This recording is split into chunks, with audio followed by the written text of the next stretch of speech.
열왕기하 23장에서 유다의 요시야 왕이 종교개혁을 할 때 10절에 보시면 흰놈의 아들 골짜기라고 나옵니다. 그 당시에 도벳 산당에서는 바알이나 몰렉 등에게 사람을 태우는 인신 희생제사가 행해진 곳이라고 부릅니다. 헬라어로 게엔나, 히브리어로 게, 흰놈. 그러니까 영원히 꺼지지 않는 불못이라는 뜻이죠. 그런 예표론적 이미지가 있는 것입니다. 예수님께서도 11번이나 여기를 언급하셨습니다. 그래서 이 골짜기에 요시야 왕이 이방 신상의 쓰레기를 버린 이후에 그게 쓰레기 소각장이 됐죠. 그래서 그 뒤로부터 항상 예루살렘에 쓰레기를 태우는 불길이 쏘는다고 했습니다. 그래서 그곳은 지옥을 상징하는 장소가 되었다 이 말씀입니다. 이 쓰레기를 태우면 재가 남습니다. 그 다음에 가루가 나고 그래서 결국 분해되어서 없어집니다. 물론 아주 없어지지는 않지만 너무나 작아진다 이 말입니다. 음식도 썩어서 부패되면 더러운 물이 나오고 그것이 서서히 분해되는 것처럼 이 세상에 주신 하나님의 일반 은총 가운데서 이 지옥의 이미지가 있다 이 말입니다. C.S. 루이스가 그랬습니다. 천국의 나비가 지옥을 전부 삼켜버린다 해도 그것은 작은 알갱이 하나 삼킨 것과 다를 바 없다고 서술했습니다. 참으로 적절한 서술이라고 봅니다. 이 지옥이 내부적으로는 아무리 거대해 보인다 할지라도 지옥은 천국의 가장 작은 것 하나도 결코 담을 수 없을 만큼 매우 확대해 보면 아주 얇고 뭐라 그래야 되나 흐물흐물한 어떤 더러운 쓰레기 집합체가 아닌가 생각됩니다. 그러니까 무슨 얘기냐면 그러니까 지옥에 있는 사람들의 육체라는 것은 우리가 보듯이 초미세먼지 있듯이 그 공기에 더러운 얼룩덩어리처럼 그렇게 떠도는 것처럼 참으로 이 자아란 거 있어요. 더러운 욕망의 덩어리인 자아로 인하여 끊임없이 쪼그라든다는 거죠. 하나님께서 우리 형상으로 지으신 인간의 그 가능성, 이 영광이 조금 말할 수 없이 쪼그라들어 줄어들어서 드디어 천국의 그림자, 그 어두운 허무의 나라, 비실제, 결국 거의 무라는 존재, 그것이 지옥의 본질이 아닌가 생각합니다. 그러니까 이 지옥이라는 것은 진정한 인간이 무엇이냐? 인간성의 결국은 잔재들이에요. 잔해들이에요. 잔해. 예, 이렇게 정의 내릴 수가 있습니다. 우리가 그 유교에서는 그러죠. 우리가 공간과 시간의 한계 속에서 살기 때문에 우리가 죽었을 때 영혼이 무슨 연기처럼 수증기처럼 이렇게 올라간다고 상상하는데 참 우리의 이 상상력의 한계죠. 여기에서 그래서 혼은 사람이 죽으면 혼은 허공에 떠돌고 하늘이 아니고 허공에 떠돌고 몸은 땅에 묻힌다. 그러니까 3대에 걸쳐서 조상의 제사 드리는 거 아닙니까? 너 죽었으니 이제 흩어져라 이렇게 얘기하는 기간이 100년이 됩니다. 그래서 그때까지 밥은 먹여주겠다. 이것이 동양의 유교 사상입니다. 그러니까 이 지옥이라는 사는 사람들의 영이라는 것은 영을 감지하는 능력 자체가 없다 이 말입니다. 반대로 창세기 1장 1절 태초에 하나님이 천지를 창조하시니라. 요한 1장 1절에 빛이 있으라 하심에 그대로 되었던 것처럼 지금까지 그 말씀 예수도 그 성육신하신 말씀 그 하나님이 온 우주를 붙들고 계신다고 얘기하고 있습니다. 히브리서 1장 1절부터 3절까지 한번 읽어볼까요? 옛적에 선지자들로 여러 부분과 여러 모양으로 우리 조상들에게 말씀하신 하나님이 이 모든 날 마지막에 아들로 우리에게 말씀하셨으니 이 아들을 만유의 후사로 세우시고 또 저로 말미암아 모든 세계를 지으셨느니라.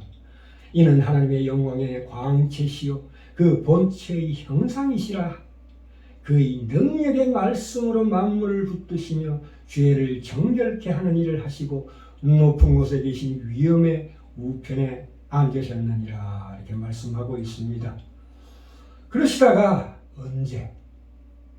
베드로후서 3장 8절부터 13절에 주의 날이 도적같이 오리니 그날에는 하늘이 큰 소리로 떠나가고 체질이 뜨거운 불에 부러지고 땅과 그 중에 있는 모든 것이 드러나리로다.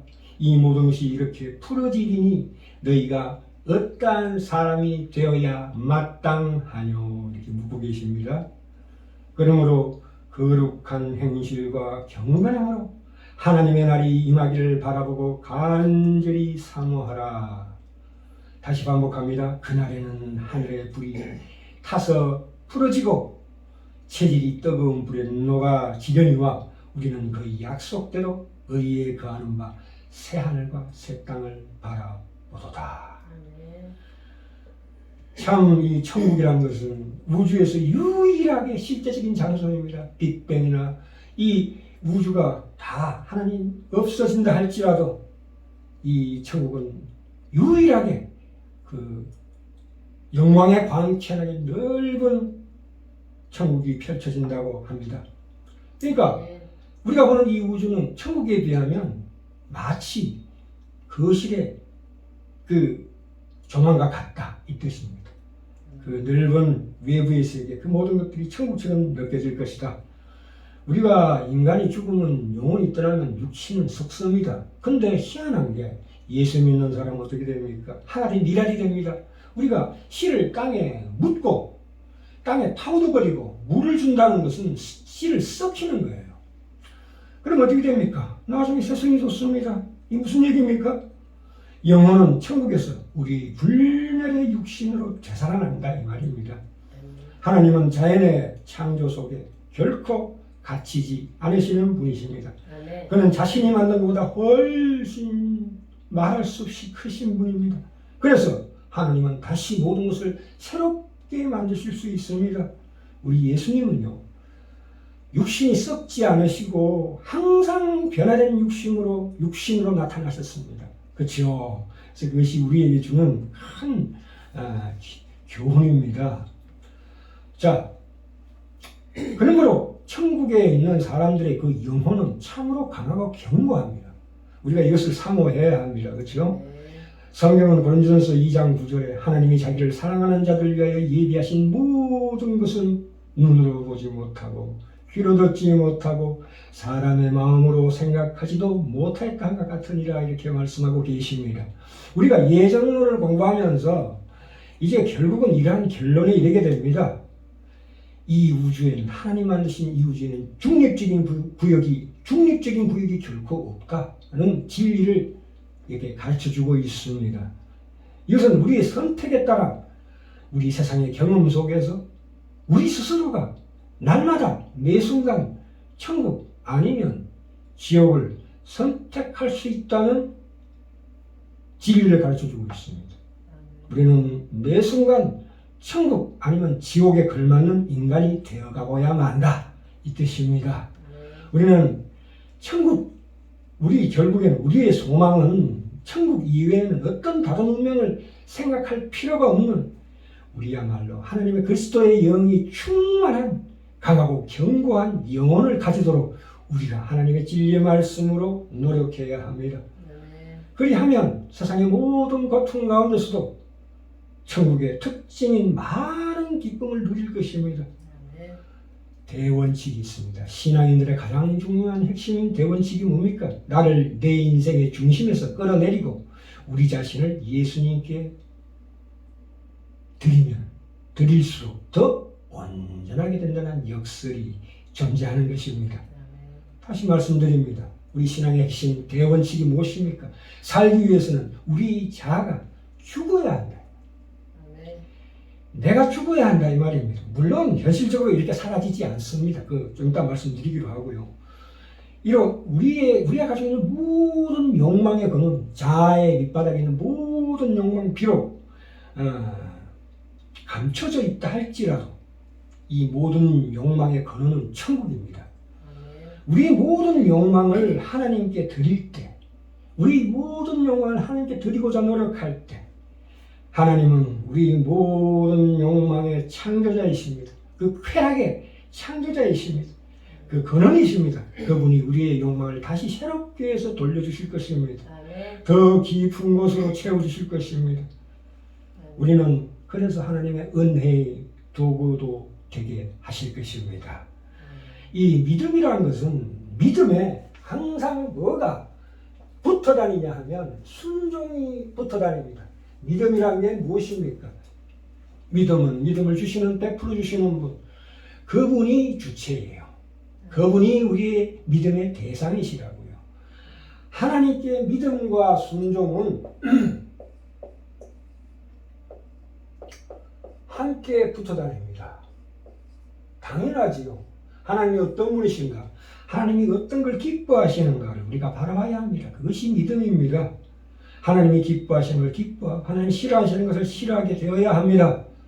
이 천국을 바라본 우리 신앙의 선배들, 성경 기자들이 너무나 많습니다. 허다한 정인들이 많습니다. 이 천국을 살짝 엿보았던 우리 신앙의 선배들, 그렇죠.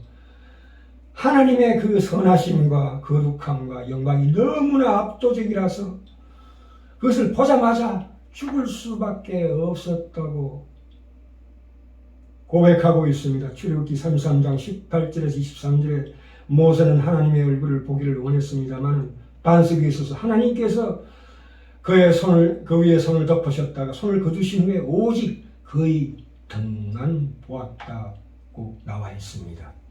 이사야도 마찬가지죠. 요한도 계시록 6장 17절에 보시면 자신이 벌레 같다, 자신의 무한한 무가치한 것을 증명하면서 마치 죽은 것처럼 쓰러졌다고 고백하고 있습니다. 바울은 어떻습니까? 셋째 하늘로 올라가 봤지만 그가 본 것을 결코 말할 수 없었다고 얘기하고 있습니다. 베드로, 야고보, 요한은 어떻습니까? 세 제자 헐몬 변화산상에서 살짝 천국을 경험했습니다. 그랬을 때 뭐라고 그랬습니까? 초막셋을 짓고 여기서 살겠나이다, 내려가라, 아직 때가 안 됐다. 만약에 이 사도 베드로, 야고보, 요한 이들이 이 우리 그리스도의 신앙의 핵심의 틀을 닦은 우리 사도들이죠. 이런 경험이 없었다면, 천국에 대한 이 경험이 없었다면 이후에 진정으로 베드로, 야고보, 요한이 없었을 것입니다. 구약에서 모세는 하나님을 어렴풋이 보았다고 나와 있습니다. 고린도서 3장에 광채가 나는 얼굴로 산을 내려갔습니다.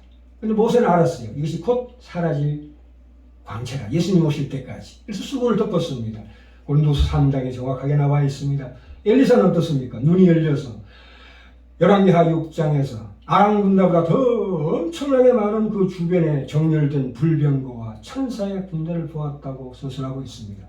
에스겔서도 나옵니다. 3장 15절에 서두에 끊임없는 번개가 치는 폭풍 가운데서 그렇게 달새처럼 빛나는 내 생물을 묘사합니다. 에스겔이 그래서 어떻겠습니까? 고개를 숙이고 그 중에서 두려워 벌벌 떨면서 7일 동안 꼼짝 못하고 있었더라, 이렇게 나옵니다. 그만큼 하나님의 영광은 크고 광대하고 위대하고 인간의 상상력으로는 도저히 상상할 수 없는 그 천국의 무한한 영광의 광채, 그렇죠? 잠깐 살짝 틈새로 봤을 뿐인데도 이 정도입니다. 얼마나 대단합니까? 그렇죠? 다시 한 번 말씀드립니다. 지옥에는 하나님께서 지옥으로 던지시든 스스로 가든 그것은 인간의 잔의 쓰레기일 뿐이다, 이 말입니다. 사람들이 그렇게 얘기합니다. 어떻게 지옥에서 고통받고 있는 영혼들이 있는데 천국에서 기쁨을 누릴 수 있냐? 그건 자기 연민입니다. 자기 연민의 쓰레기예요. 아무것도 남지 않을 때까지 인간이 줄어든다면 지옥에서는 끊임없이 수축되고 그래서 결국 사라집니다. 그것이 무슨 얘기입니까? 우리 자아로 이 세상에 내가 중심이 되어서 내 인생을 경영하게 되면 그렇게 된다, 이 말입니다. 자아의 마지막 정점이 지옥입니다. 그렇죠? 하나님 앞에 서면 우리 마음속에 상심이란 있을 수가 없습니다. 그 시간과 그 영혼과 하나님이 예정하신 것, 또한 우리 자유의지에 대한 그 역사를 우리가 풀려고 했을 때 실패합니다. 왜 그렇습니까? 하나님 앞에는 하나님은 그 사랑과 기쁨의 근원인 하나님 앞에서는 결코 그런 의문이 연기처럼 사라질 뿐입니다. 그렇죠? 우리에게는 이런 일들이 다 미래의 것이라 할지라도 하나님의 관점에서는 모든 것을 알고 계시면 이미 다 이루어진 사실입니다. 그러나 이 시간 속에 있는 우리는 어쩔 수 없이 우리가 선택해야 되는 그런 순간에 앞에 나와 있습니다. 그렇죠? 그러니까 결론적으로 천국도 선택이요 지옥도 선택이다. 우리에게 아직 선택할 수 있는 시간이 있다는 것 너무나 감사합니다. 또한 다른 사람의 선택을 안내할 수 있는 시간도 남아있다는 것이 이 예정론의 결론입니다. 자, 오늘 로마서 12장 가볼까요? 로마서 12장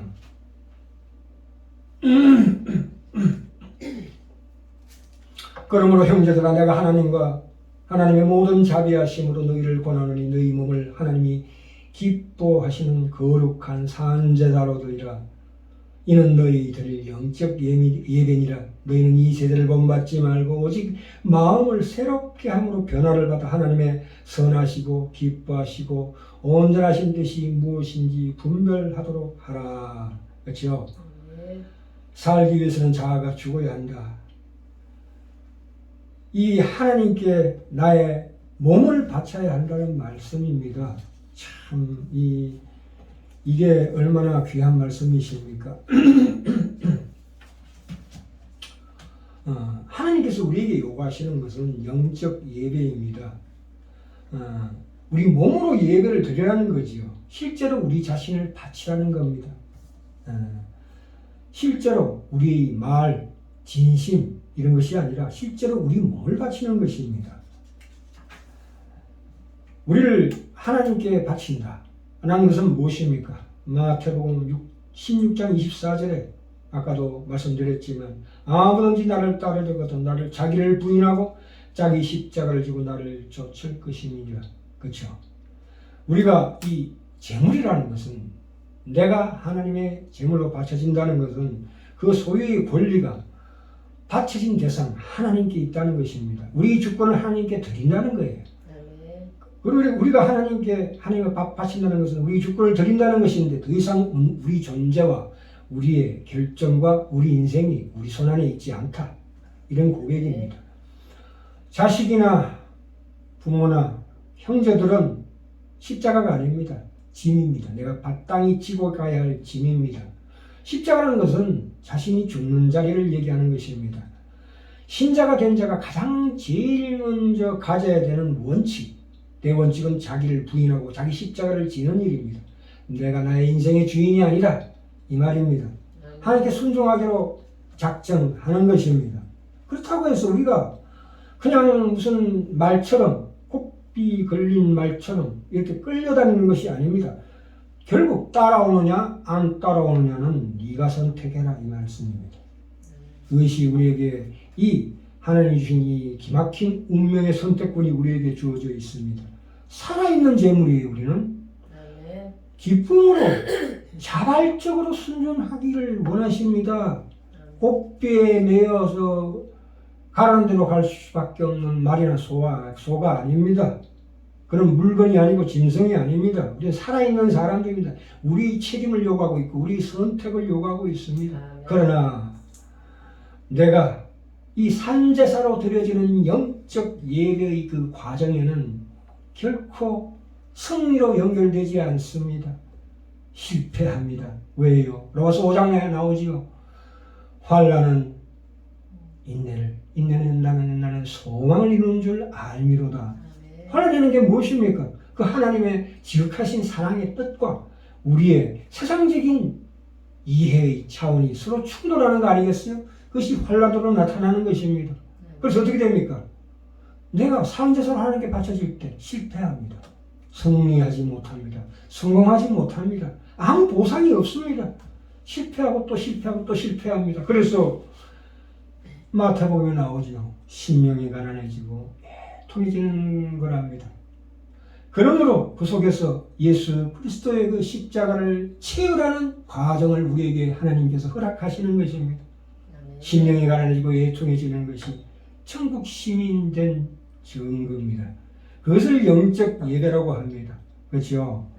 그래서 여기 보시면 3절에 믿음의 분량대로 지혜롭게 생각하라. 마땅히 생각할 그 이상의 생각을 품지 말고 오직 하나님께서 각 사람에게 나눠주신 믿음의 분량대로 지혜롭게 생각하라. 6절에도 나오지요. 믿음의 분수대로. 무슨 얘기입니까? 누구는 신앙이 강하고 신앙이 약하다 이런 뜻이 아니고 각자가 받은 개인의 은사와 그 하나님의 교회라는 그 공동체 속에서 맡은 바 직분이 다르다. 그 직능의 차이를 얘기하고 있습니다. 마치 오케스트라와 같습니다. 누구는 심벌주, 드럼, 누구는 북, 피아노, 바이올린처럼 각자가 있는 자리에서 하나님의 소금과 빛으로 그 일을 감당해라는 뜻입니다. 네, 그것이 고린도서 3장에도 나오고 고린도서 12장의 은사장에도 나오는 것입니다. 이것이 영적 예배입니다. 영적 예배입니다. 거룩하게 살려고 애쓰는 모습. 그렇죠? 그게 복된 인생을 사는 신자의 모습입니다. 그렇죠? 네, 우리가 12절 봅시다. 여기 중요한 말씀이 나오는데요. 소망 중에 즐거워하며. 그렇죠? 소망이 무슨 소망입니까? 천국에 대한 소망입니다. 세상에는 줄 수가 없고 세상에서 우리가 받을 수 없는 것입니다. 환난 중에 참으며. 그렇죠? 아까 이때까지 말씀드렸죠? 기도에 항상 힘쓰며 성도의 쓸 것을 공급하며. 여기 중요한 말씀이 나옵니다. 손 대접하기를 힘쓰라. 손이란 게 뭡니까? 지나가는 초라한 나그네가 내 집에 와서 묵기를 구할 때, 청할 때 그것은 세계적으로 관행입니다. 그 사람을 하루 재워주고 먹을 것도 공급하는 것이 인간의 진정한 귀한 관용의 태도입니다. 그렇죠? 일반은총 속에서도 하나님께서 우리에게 이런 말씀을 주시는 것입니다. 하나님이 어떤 분인가를 우리 몸으로 드러내야 합니다. 그렇죠? 그것이 진정한 산제사를 드리는 영적 예배입니다. 하나님이 어떤 분이신가, 무엇을 좋아하시는가, 무엇을 싫어하는가에 하시는가에 초점이 모아지게 됩니다.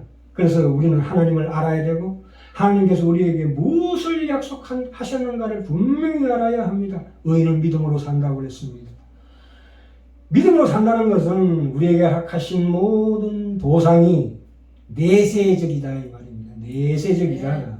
우리는 영원한 나라에서 영광 중에 거룩하게 영원토록 살 것입니다. 그걸 위해서 우리가 사는 이 짧은 60, 70, 80 인생을 그 준비 기간으로 허락하셨습니다. 여기는 지나가는 과정입니다. 나그네일 뿐입니다. 그림일 뿐입니다. 우리의 현주소는, 우리의 시민권은 천국에 있는 것입니다. 여기는 마치 우리 인생은 마치 훈련소와 같고 학교와 같습니다. 우리의 인생이 그렇습니다. 여기는 영혼을 준비하는 장소입니다. 강하고 견고한 영혼을 천국에서 살 만큼 그 걸맞는 튼튼해야지요. 천국의 모든 것을 누릴 수 있을 만큼 어떤 영광의 광채가 와도 넉넉히 받아들일 수 있는 그 견고하고 강한 영혼을 기르는 것입니다. 지옥하고 완전히 반대입니다. 지옥에 자에 묶여있는 이 자레와 쓰레기 같은 사람들이 어떻게 천국의 영광의 광채를 견뎌내겠습니까? 아까 우리가 확인하셨죠? 예수께도 7일 동안 죽은 듯이 엎드려 있었답니다. 그만큼 엄청난 광채가 쏟아지는 천국에서 살려면 영혼이 강건해야지요. 그렇죠? 그 하나님이 우리에게 주신 형상을 회복해야 합니다. 물론 우리 힘으로 되는 건 아닙니다만 거기 노력하셔야 합니다. 우리의 선택에 따라서 하나님께서는 우리의 허락 없이는 결코 우리를 천국으로 데려가지 않으신 분이십니다. 이 짧은 인생 속에서 영혼을 소유한다. 그게 부족하지 않을 사람으로 훈련된다는 것은 참으로 귀합니다. 그래서 신자의 인생은 참으로 고달픕니다. 그러나 우리가 그렇죠. 사람이 태어나서 마지막으로요. 인간의 유치원에 갔다가 그 다음에 초등학교 가잖아요. 초등학교 가서 시험 쳐서 중학교 가고 중학교 가서 대학교, 고등학교 가고 대학교 갑니다. 이렇게 시험이 있는 것입니다. 그게 환란이 하는 일입니다. 환란은 우리를 시험하는 것입니다. 네가 정신 차리고 있느냐? 지금 제대로 준비하고 있느냐를 확인하는 것이 환란이 하는 일이랍니다. 우리는 계속 발전됩니다. 힘들지만 우리의 영혼은 점점 더 강건해집니다. 보이지 않습니다. 이 생명이 자라는 것이 눈에 보입니까? 보이지 않습니다. 그 환란과 인내와 그 소망 중에서 점점 굳건해지고 강해진다는 것은 어느 날 확인하게 될 것입니다. 순간순간 확인하게 될 것입니다. 그런데 이 일은 모두 다 하나님께로서만 오는 힘으로만 가능하다 이 말입니다. 그것이 바로 내게 능력 주시는 자 안에서 내가 모든 것을 할 수 있느니라는 그 귀한 뜻입니다. 자, 여기까지 하겠습니다. 다음 시간에